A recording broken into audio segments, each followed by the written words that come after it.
Hello, it's Scott Manley here on my hotel balcony. Yes, this is another little report from Hawaii. Um, just so you know, I didn't pick the hotel, my wife did. She's spending all my day job money. But that's okay because I get to relax on this marvelous beach here and go swimming in this bay as I try to forget how much money I'm spending on this. That's a great little bay down there. There's a reef with a bunch of fish. I tried to take some GoPro footage in there and saw some wonderful little fishies swimming about, sea anemones, eels, that kind of thing.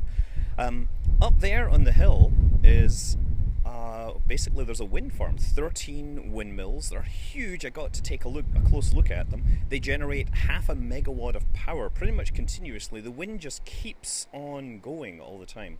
And to the left of that, right in the middle of the frame, there is a bluff with a barn on it. A giant acre-sized barn that's going to be used for shows eventually.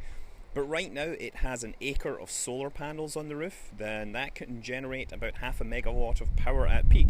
It's actually it was a fan of mine who invited me over there. His name's Cove, and he's been working on this project for a few years. He plays EVE Online and Kerbal Space Program.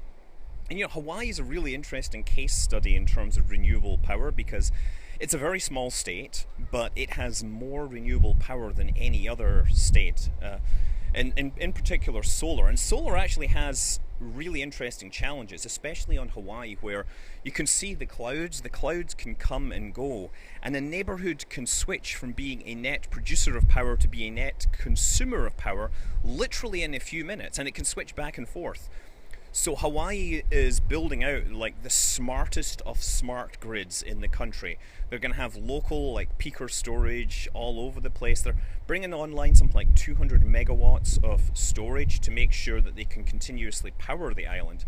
And prior to this, Hawaii had to import a bunch of oil all the time to power all its oil-fired power stations. So switching over to local electricity will be a huge advantage to the local economy, but you got to do that right with a grid that's smart enough to handle periodic changes to the power output.